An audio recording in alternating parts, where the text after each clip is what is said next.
દાહોદ જિલ્લાના ઝાલોદ તાલુકાના રણિયાર ગામે ધૂળેટીના દિવસે યોજાયો ચૂલનો મેળો। ધગધગતા અંગારામાં ચાલી શ્રદ્ધાળુઓ પોતાની માનતાઓ પૂર્ણ કરતા હોય છે। દાહોદ જિલ્લો આદિવાસી બાહુલ્ય ધરાવતો જિલ્લો છે અને અહીંયાના આદિવાસી સમાજ માટે સૌથી મોટો તહેવાર એટલે હોળી અને ધૂળેટી છે। દાહોદ જિલ્લાના આદિવાસી સમાજના લોકો મોટી સંખ્યામાં હિજરત કરીને મજૂરી કરવા ગુજરાતના અલગ અલગ જિલ્લાઓમાં જતા હોય છે, પરંતુ હોળી મનાવવા માટે પોતાના વતન પરત આવતા હોય છે। ત્યારે હોળીના 5 દિવસ પહેલા એટલે 11ના દિવસથી જ દાહોદ જિલ્લામાં અલગ અલગ જગ્યાએ મેળાઓ યોજાતા હોય છે, જેમાં સૌથી મોટો મેળો એટલે ચૂલનો મેળો। આ મેળો હોળીના બીજા દિવસે એટલે ધૂળેટીના દિવસે રણિયાર ગામે ઉજવવામાં આવતો હોય છે, જેમાં શ્રદ્ધાળુઓ મોટી સંખ્યામાં આસ્થા સાથે જોડાય છે। આવા મેળાઓ દાહોદ જિલ્લાના ગરબાડા તાલુકાના ગાંગરડી ગામમાં, લીમખેડા તાલુકાના દુધિયા અને રણદીકપુર ગામે યોજાતા હોય છે, તેમજ સૌથી મોટો મેળો ઝાલોદ તાલુકાના રણિયાર ગામમાં ઉજવાય છે। 11થી લઈને 5 સુધી અનેક મેળાઓ યોજાય છે, પરંતુ ઝાલોદ તાલુકાના રણિયાર સરકારી ગામમાં ધૂળેટીના દિવસે ઉજવાતા ચૂલના મેળાનું અનેરું મહત્વ છે। આ મેળો રણિયાર સરકારી ગામના રણછોડરાય મંદિરના પટાંગણમાં ઉજવાય છે। ખાડામાં ધગધગતા અંગારા થઈ ગયા બાદ લીમડાના ઝાડની ડાળી અને પાંદડા વડે અંગારામાં ઘીની આહુતિ આપતા હોય છે। આ ચૂલમાં ચાલવા માટે બાજુમાં આવેલા તળાવમાં સ્નાન કરીને ભીના કપડે ચૂલના 5 ફેરા ફર્યા બાદ પોતાની માનતા પૂરી કરવા માટે તેમજ વરસાદ સારો પડે તે માટે પણ લોકો ધગધગતા અંગારામાં ચાલતા હોય છે। હું લીમડીથી કાયમ આવું છું।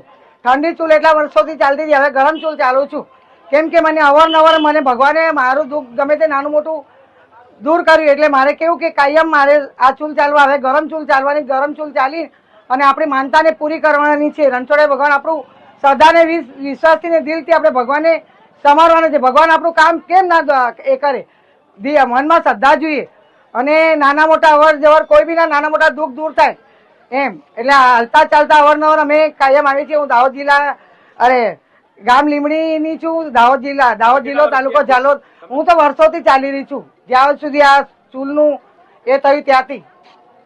हाँ, मैं प्यारेलाल शर्मा राजस्थान के अलवर जिले से राजगढ़ तहसील से आया हुआ हूँ। मेरा नाम प्यारेलाल शर्मा है, कलावती देवी है। हमने सुना है कि चूल का मेला लगता है। इस मेले को देखने के लिए हमारी इच्छा हुई, हम भी आए और जब देखा कि अग्नि में होकर लोग बाग निकल रहे हैं, औरत आदमी निकल रहे हैं, तो बहुत अच्छा लगा। हमारी भावना हुई, हम भी सोचा कि भाई इसमें कैसे निकल जाते हैं।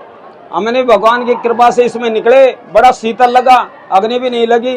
हमको बहुत तगड़ा विश्वास है कि यहाँ रणछोड़ महाराज की असीम कृपा है। आप कितने दूर से आए हो? हम 700 किलोमीटर दूर से आए हैं। દાહોદ જિલ્લાના ઝાલોદ તાલુકાના રણિયાર સરકારી ગામે હોળીના બીજા દિવસે ધૂળેટીના દિવસે ચૂલનો મોટો મેળો ભરાય છે।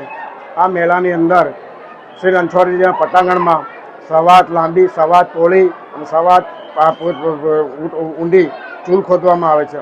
આ ચૂલની અંદર 2 પ્રકારે ચૂલ ચાલવાવાળા આવતા હોય છે, ઠંડી ચૂલ અને ગરમ ચૂલ। ઠંડી ચૂલ એટલે કે લાકડા સળગાવતા પહેલાંની ચૂલ હોય છે, અને ગરમ ચૂલ એટલે કે ધગધગતા 5 થી 6 મણ લાકડા સળગાવવામાં આવે છે।